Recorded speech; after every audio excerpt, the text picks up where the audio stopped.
Hi Eds, I want to share my story. Nagkakilala kami sa trabaho bilang factory worker more than 5 years ago. I'm only 18 then and he is also 18. Medyo matagal na siya sa trabaho kaya kung makautos siya sa akin, feeling niya siya yung boss. Sobrang sungit, tahimik at napakaseryoso.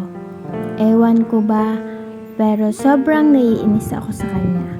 Lagi niya akong pinag-iinitan kahit wala naman akong ginagawa. And then one day, sa hindi maipaliwanag na dahilan, bigla na lang siyang nag-confess sa akin. Kaya pala ganun na lang niya ako pinagsusungitan kasi may gusto na pala siya sa akin. Day pass, I fall in love with him. Our relationship is like a roller coaster. May ups and down. Ang dami namin pinagdaanan sa loob ng 5 taon. Sa mga panahon na nagdaan, sa kanya lang umikot ang mundo ko. Pinaramdam niya sa akin na mahal niya ako. Like other couple, we fight so many battles. Nung namatay si mama, siya yung naging sandalan ko. Yung mga panahon na sobrang down ko, lagi siyang nandyan. Hindi siya nagsasawa na hintayin ako pag-uwian, hatid sundo sa bahay. Akala ko okay na. Akala ko siya na. Dumating yung araw na nag-decide ako mag-aral ulit at tapusin ang college. Very supportive siya sa desisyon ko. Siya yung nagmamotivate sa akin to strive more para ma-achieve ko ang mga goals ko. Dumating ako sa point na sobrang busy na sa school. Hindi ko na siya na-chat, hindi ko na siya nare-replyan. Madalas nagsisend na lang ako sa mga message niya.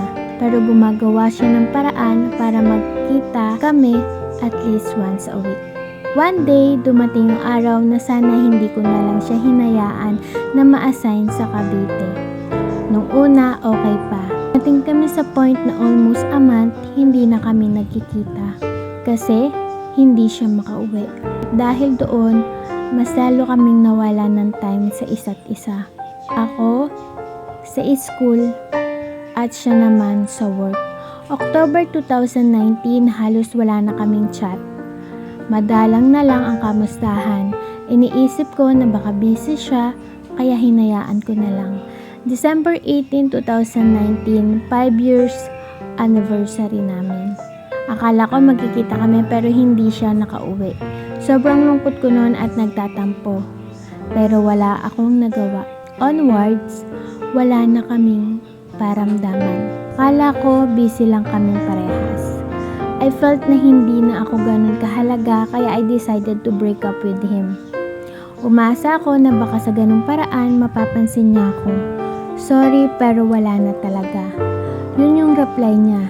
Sa isip ko baka nagtatampo din siya sa akin pero days pass, walang paramdam. Dito na ako nagtaka. Hindi naman siya dating ganito. Lagi niya akong sinusuyo pag meron kaming misunderstanding. Hanggang lumipas yung 1 month.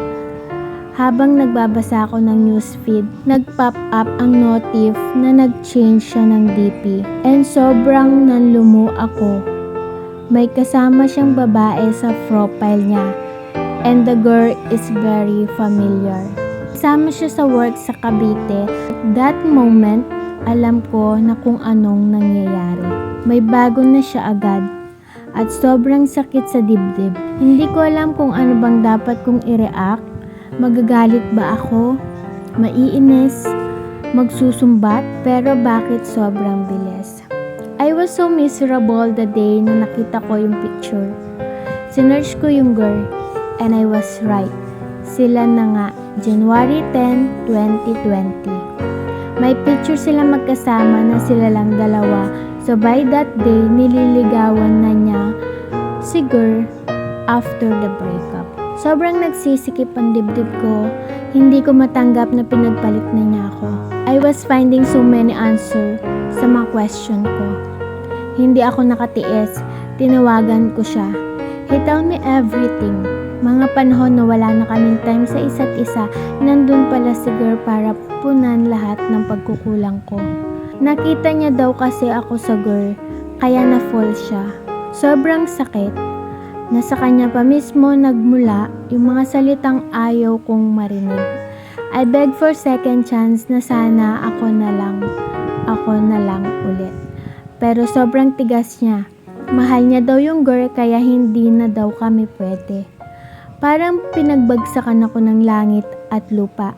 Hindi ako halos makahinga sa sobrang hapde at sakit ng nararamdaman ko. Dumaan ako sa sakit na nararamdaman mo ng mga panahon na wala ka ng time sa akin. Doon ko na-realize na hindi na worth it ipaglaban ang relasyon natin. I decided to unlove you secretly. Kami pa pero unti-unti na pala siyang bumibitiw. He left me hanging alone. Tinapon lang niya basta-basta yung 5 years na pinagsamahan namin sa babaeng 2 months pa lang niyang nakilala. Why life is so unfair? Yung binigay mo yung lahat sa bandang huli, iiwanan ka din pala. Napagod lang ako pero hindi ako sumuko. Pero ikaw, napagod ka lang, sumuko ka na agad. Dahil ba wala nang kilig, wala nang excitement, mangiiwan na lang bigla at maghahanap ng kapalit. Dahil ba sawa ka na, kaya naghanap ka ng bago. Alam ko masaya ka na. Hindi mo man alam kung ilang linggo na akong lugmok sa sakit, yung halos hinihintay ko na lang na matapos yung araw para panibagong araw na naman ang haharapin ko. Hindi mo alam na muntikan na akong magpakamatay dahil sa lungkot at sakit. Bakit nga ba may mga taong binibigay mo na ang lahat pero nagawa ka pa ding iwan? Malaya ka na boy, kahit masakit para sa akin na tinapon mo ang lahat-lahat, sinikap kong maging okay ngayon kasi masaya ka na. Masakit man na i-let go ka pero kailangan kong gawin para sa sarili ko. The process takes so much time pero kakayanin ko para sa sarili ko. Minahal kita ng sobra-sobra. Pero hindi pala ako naging sapat para masabi ko na tayo hanggang dulo. Sana dumating yung araw na ako naman yung makalimot sa lahat ng sakit at maging masaya ako. Pero sisiguraduhin ko na pag dumating yung araw na yon, hindi na ikaw ang dahilan kung bakit masaya ako. From Jaida.